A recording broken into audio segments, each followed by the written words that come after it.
कहा जा सकता है कि 2023 का ये जो अंतिम क्वार्टर है,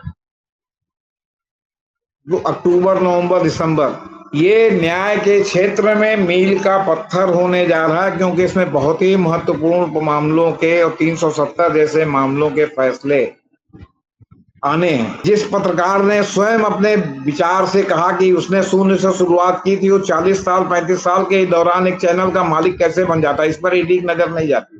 धारा 370 की संवैधानिक वैधता जो खत्म की गई है, उस पर जो है 25 दिसंबर के पहले फैसला आ जाएगा। नवंबर में भी आ सकता है, अक्टूबर में भी आ सकता है, लेकिन 25 दिसंबर को चूंकि एसके कौल का रिटायरमेंट है, इसलिए उसके पहले तो निश्चित ही आ जाएगा।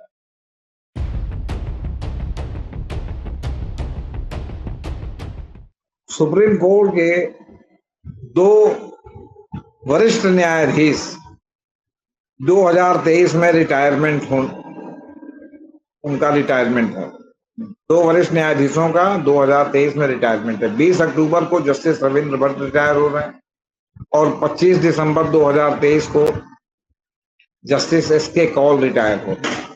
ये दोनों न्यायाधीश वरिष्ठ होने के नाते कई संविधान पीठों में शामिल हैं और इनके सामने बहुत महत्वपूर्ण मसले हैं, जिनका जो है वो कुछ 20 अक्टूबर के पहले जो है वो क्या कहते हैं फैसला आएगा और कुछ 25 दिसंबर के पहले फैसला आएगा।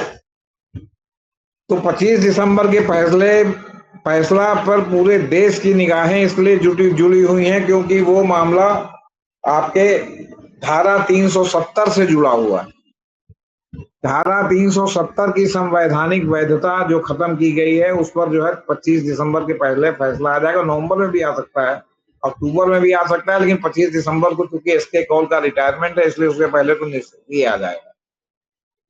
अब रविंद्र भट्ट ने 4 साल न्यायाधीश के रूप में कार्य किया है सुप्रीम कोर्ट में। 20 अक्टूबर को सेवानिवृत्त होंगे, जबकि संजय कौल 6 साल से अधिक समय तक पीठ में रहने के बाद 25 दिसंबर को सेवानिवृत्त होंगे।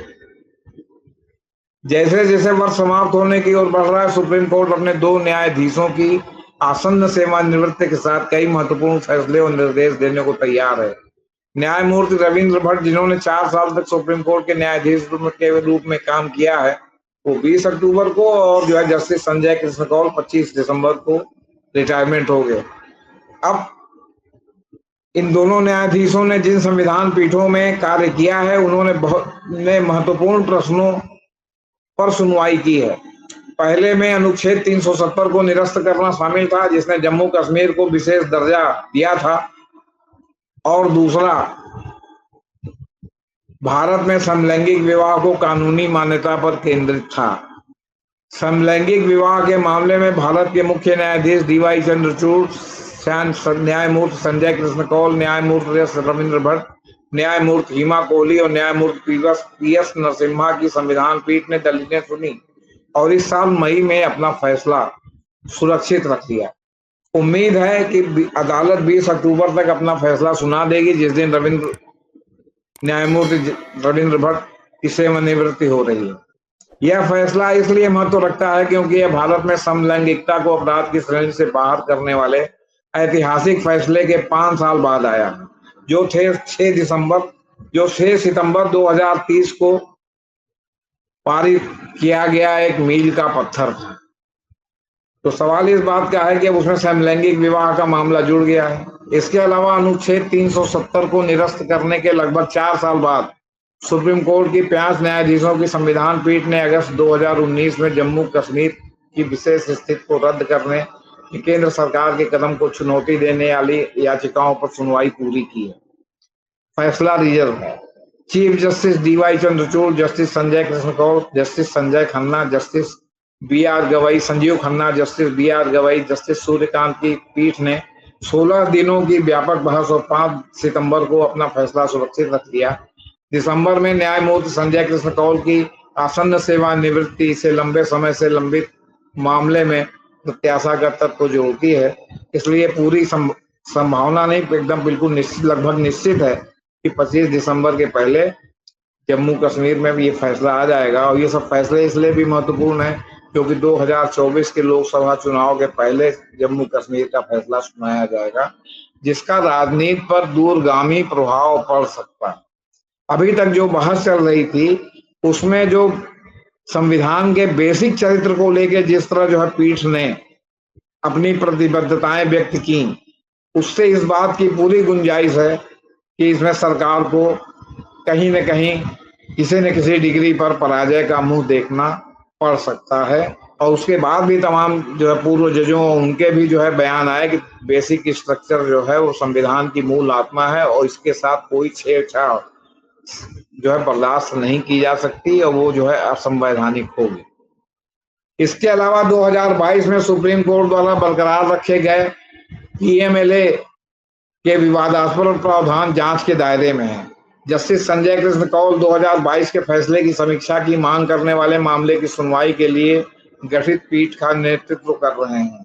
अदालत इस बात पर विचार करेगी कि क्या निर्णय याचिकाओं में उठाए गए मुद्दों को पर्याप्त रूप से संबोधित करता है और क्या एक बड़ी पीठ को मामले का पुनर्मूल्यांकन करना चाहिए। माने बड़ी पीठ को भी मामला ये भेजा जा सकता है क्योंकि पीएमएलए बहुत ही विवादास्पद है और पीएमएलए के तहत लगातार जो है इसके जो है प्रावधानों का दुरुपयोग किए जाने की शिकायतें आम हैं।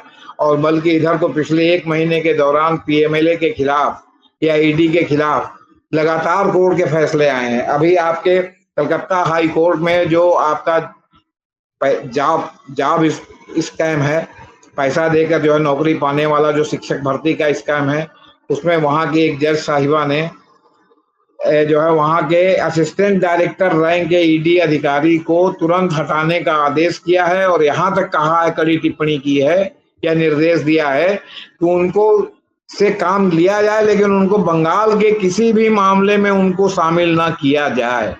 ये ईडी के मुंह पर बहुत बड़ा तमाचा है। इसी तरह जस्टिस वो चाहे आपका ईडी का मामला सोरेन के खिलाफ हो जो झारखंड के मुख्यमंत्री हैं, चाहे आपके महाराष्ट्र के संजय राउत के खिलाफ हो, चाहे महाराष्ट्र के पूर्व मंत्री अनिल देशमुख के खिलाफ हो, उसमें ईडी की जांच में खोदा पहाड़ निकली चुहिया, बिना किसी कागज बिना किसी इंफॉर्मेशन के ईडी भ्रष्टाचार के नाम पर सीधे जो है वो क्या कहते हैं विपक्षी नेताओं के यहाँ छापा मारती है और उन्हीं से सबूत जुटाने का प्रयास करती है और तब उसका मुकदमा होता है। कई हजार करोड़ का मामला बताते बताते अंत में 1 करोड़ 1.5 करोड़ 1.25 करोड़ तक का मामला आ जाता है जब चार्जशीट दाखिल होने की नौबत आती है। तो कुल मिला के साफ साफ परिलक्षित होता है कि ईडी के प्रावधानों का खुलकर दुरुपयोग किया जा रहा है और विपक्षियों को साधने की प्रक्रिया चलाई जा रही है। सवाल इस बात का है कि जिस पत्रकार ने स्वयं अपने विचार से कहा कि उसने शून्य से शुरुआत की थी, वो 40 साल 35 साल के दौरान एक चैनल का मालिक कैसे बन जाता है, इस पर ईडी नजर नहीं जाती क्योंकि पत्रकार सरकार के माफी। आपका क्या कहते हैं तमाम जो आपके नेता हैं जो शून्य से शुरू हुए थे और 40 45 50 साल की उम्र के दौरान वो अरबपति बन गए हैं, उनके ऊपर चूंकि वो सत्ता से जुड़े हुए हैं इसलिए उनके ऊपर ईडी की निगाह नहीं जाती। हमेशा ईडी की निगाह विपक्ष पर ही जाती है, सत्ता पक्ष के किसी पर नहीं जाती। अरे जरा सत्ता पक्ष वालों को भी खंगाल के देखो ना। अभी तो उत्तर प्रदेश में कई ऐसे हैं जिन्होंने शून्य से शुरुआत की थी और उस समय अकूत संपत्ति के मालिक हैं, जाकर के देखो तो लोगों को विश्वास हो कि नहीं आप जो है वो क्या कहते हैं खुली आंख से सबको जो है मतलब देखते हैं, आप बंद आंख से चुन चुन कर लोगों को नहीं देखते। एक कहावत है ना कि अंधा बांटे रेवड़ी छीन छीन के दे तो छीन छीन के कार्रवाई इसी श्रेणी में आती। जस्टिस कौल और जस्टिस भट्ट की अत्यधिक महत्व के अन्य मामलों में भी जो है वो शामिल हैं। उनकी सेवानिवृत्ति से पहले महत्वपूर्ण दिशाएं और विकास सामने आ सकते हैं। इन मामलों में नागालैंड में स्थानीय चुनाव में 33% महिला आरक्षण का मुद्दा, यह सवाल कि क्या महिलाओं को जांच के लिए ईडी द्वारा शारीरिक रूप से बुलाया जाता है और सभी राज्यों और केंद्र शासित प्रदेशों में एनएलएसए महिला एकीकृत सहायता प्रणाली का कार्यान्वयन भी शामिल है। जस्टिस कौल की पीठों ने वकीलों की हड़ताल और न्यायिक नियुक्तियों जैसे मुद्दों पर भी विचार किया है और उनके कोर्ट में ये मामले पेंडिंग है। इस बीच जस्टिस भट्ट की पीठ विभिन्न महत्वपूर्ण मामलों में लगी हुई है जिसमें पुलिस मुठभेड़ हत्याओं, हिरासत में हत्याओं की जांच, एक विशेष जांच दल एसआईटी की शक्तियां और मेडिकल कॉलेज में आरक्षण के संबंध में असम सरकार के नियमों की वैधता भी शामिल है। राष्ट्रीय राजधानी में अदालत परिसर में हिंसा की हालिया घटनाओं के आलोक में जस्टिस भट्ट और उनके साथी न्यायाधीशों दोनों ने सुरक्षा सुनिश्चित करने और अदालत की पवित्रता बनाए रखने के निर्देश जारी किए हैं। सुरक्षा उपायों और डिजिटलीकरण पर रिपोर्ट 10 अक्टूबर तक आने की उम्मीद है, जो एक सुरक्षित और कुशल न्यायिक वातावरण बनाने के लिए अदालत की प्रतिबद्धता को दर्शाती है। इसलिए ये कहा जा सकता है कि 2023 का ये जो अंतिम क्वार्टर है, वो अक्टूबर, नवंबर, दिसंबर, ये न्याय के क्षेत्र में मील का पत्थर होने जा रहा है, क्योंकि इसमें बहुत ही महत्वपूर्ण मामलों के और 370 जैसे मामलों के फैसले आने हैं। वैसे तो ऑर्डर रिजर्व करने के 3 महीने के अंदर सुना दिया जाना चाहिए, लेकिन जो है मामला लंबा रहता है, तो संविधान पीठ में 5 जज रहते हैं या 7 जज रहते हैं या और 11 जज रहते हैं या 13 जज रहते हैं। फिलहाल तो 5 जजों की संविधान पीठ है। तो इन 5 जजों की संविधान पीठ में 5 जजों से चूंकि राय लेकर के ये जजमेंट लिखे जाते हैं, कुछ लोग अलग से भी जजमेंट देते हैं। ये पहले नहीं मालूम होता कि वो 5 लोगों का सम्मिलित जजमेंट आएगा या फ्रैक्चर जजमेंट आएगा। कुछ लोग अपना अलग से लिखेंगे, कुछ लोग अपना अलग से लिखेंगे, इसलिए इसमें समय लगना जो है स्वाभाविक है। और ऐसे भी सुप्रीम कोर्ट पर काम का बोझ बहुत ज्यादा है। अभी एक अमेरिकी जज ने कहा था कि भारत में जो है सुप्रीम कोर्ट के जज जितना जो है मतलब मेहनत करते हैं, जितने मामलों की सुनवाई करते हैं, उतने मामलों की सुनवाई तो अमेरिका में भी नहीं होती। इसलिए इसे समझा जा सकता है कि सुप्रीम कोर्ट पर कितना बोझ है काम का। ऐसे में जजमेंट में विलंब लगना स्वाभाविक है। एक होता है कि लिखने में विलंब और एक होता है जानबूझकर विलंब। तो जानबूझ करके विलंब का तो मामला ये होता है कि ऑर्डर रिजर्व हो गया और साल साल भर, 2-2 साल, 1.5 साल ऑर्डर सुनाया नहीं गया। जब बहुत हल्ला मचा तब जाके ऑर्डर सुनाया गया, सुरक्षित आदेश। तो ये मामला नहीं है, 3 से 6 महीने में आदेश जो है सामने आ जाता है। अब चूंकि मई में रिजर्व हुआ था, तो जून, जुलाई, अगस्त, सितंबर, अक्टूबर 5वां महीना है, तो 20 अक्टूबर के पहले समलैंगिकता पर तो जजमेंट आ ही जाएगा। तो ये है, इसलिए ये महीना बहुत ही महत्वपूर्ण है आपके न्याय की दृष्टि से, और पूरे देश की निगाहें सुप्रीम कोर्ट पर लगी हैं और विशेषकर 370 पर लगी हैं। आपके जो न्यायिक नियुक्तियों पर लगी हैं कि न्यायिक नियुक्तियों को पिछले 6 महीने बाद अभी तारीख लगी थी जस्टिस कौल के कोर्ट में, और पता चला 6 महीने में कोई प्रोग्रेस नहीं हुई। अभी आपको अक्टूबर के पहले हफ्ते में बताना है आपको सुप्रीम कोर्ट को सरकार की तरफ से किसमें क्या कदम उठाए गए हैं।